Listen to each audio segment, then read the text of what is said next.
देवाचा करतात. आज तुम्हासाठी पुन्हा भरवतो राजा शंभूंचा दरबार, राजा शंभूंचा दरबार.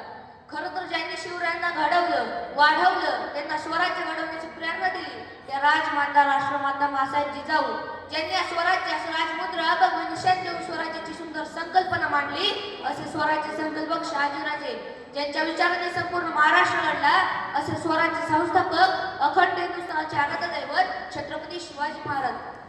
32 वर्षाच्या वयामध्ये निधड्या छातीने मृत्यूशी झुंज देणारे छत्रपती संभाजी महाराज आणि ज्यांनी लिहिलेल्या संविधानावरती आजही संपूर्ण देशाची व्यवस्था असते असे भारतीय राज्यघटनेचे शिल्पकार डॉक्टर बाबासाहेब आंबेडकर, साहित्यरत्न भाऊ साठे यांच्या विचारांवरती वादन करून मी सोम सतीश परब आपल्यासमोर शंभूराजांचे गुणगान गाण्यासाठी उभा आहे. श्री शंभो शिवजातस्य मुद्रा दौरीव राजते यदंकस्य विनोलेखा वर्तते कस्य नोकरी. रुद्राचा उतार वाघाचा ठसावता, अहो रुद्राचा उतार वाघाचा ठसावता, विचाराच्या सह्याद्रीला माझा शंभू राजा कसा होता, माझा शंभू राजा कसा होता. खरं तर शंभू राजाचा इतिहास आपल्याला रगेल आणि रंगेल या दोनच शब्दात सांगितला जातो, पण या दोन शब्दांच्या पलीकडे सुद्धा माझ्या राजाचा खरा आणि गौरवशाली इतिहास आहे, पण तो दुर्दैवाने आपण जाणून घ्यायचा प्रयत्नच करत नाही. 14 मे 1657 पुरंदरवर जय शिवरायांचा जन्म झाला आणि आपल्या ज्येष्ठ पुत्राची याद म्हणून माताजी जगली त्याचे नामकरण केले संभाजी. बघता बघता शंभूराजे चालणं बोलणं शिकले, लिहिणं वाचणं शिकले, धर्मशास्त्र, नीतिशास्त्र, अर्थशास्त्र यामध्ये संभाजीचे एक माहेर झाले. संभाजी राजांना तब्बल 16 भाषा येत होत्या. त्यांनी बुधभूषण, नायिकाभेद, 7 सितम, नक्षीकांत असे कमलवाद ग्रंथ लिहिले. सह्याद्रीच्या छातीमधूनही धगधगणारा लावा होता, सह्याद्रीच्या छातीमधूनही धगधगणारा लावा होता. स्वराज्याचा रक्षक शंभू वाघाचा जो छावा होता, स्वराज्याचा रक्षक शंभू वाघाचा जो छावा होता. 3 एप्रिल 1680 छत्रपती शिवाजी महाराजांच्या निधनानंतर त्या औरंगजेबाला वाटलं होतं आपण या शिवाचे सर्व किल्ले देऊ. 5 लाखाचे खडसैन्य घेऊन आलेल्या आलमगीर औरंगजेबाला 9 वर्ष मित्राची झुंज देणारा महातेजस्वी राजा म्हटले छत्रपती संभाजी महाराज.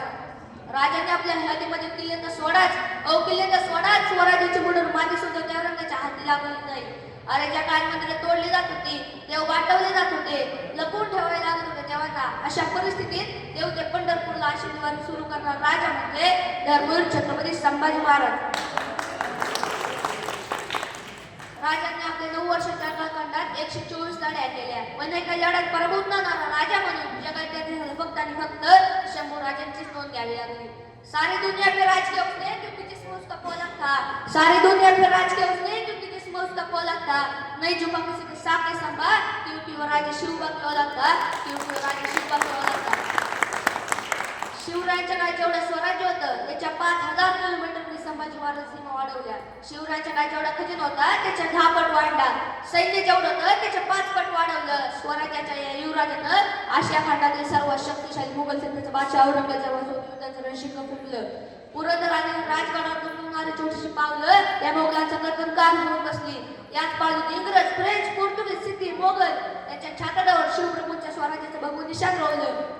पाठीवर तुफान घेऊन जे वादळ सह्याद्रीने अनुभवलं, ज्याचा पराक्रम पाहून भीमाईला वरल्या, ज्याचं नाव इतकं दिल्लीच्या औरंगजेबाला काम फुटायचा, ज्याच्या डर काही न दिल्लीचं तप्तही हादरायचं, असा ज्वाला ज्वलंत तेजस्वी राजा म्हणजे छत्रपती संभाजी महाराज. आयुष्यभर अनेक प्रवादान आणि कंटकांना तोंड देत आपल्या कारकिर्दीसाठी रात्रंदिवस निद्राची झुंज देणारा महापराक्रमी राजा म्हणजे छत्रपती संभाजी महाराज. जब अपने शामिल हो दुश्मनों की चाल में, जब अपने शामिल हो दुश्मनों की चाल में, तो शेर भी फंस जाते कुत्तों की जाल में, तो शेर भी फंस जाते कुत्तों की जाल में. आयुष्याचे अखेर होत असतानाही स्वाभिमान न सोडता स्वराज्यासाठी बलिदान देणारा चारित्र्य संपन्न मृत्यूंचे राजा म्हणजे धर्मवीर छत्रपती संभाजी महाराज.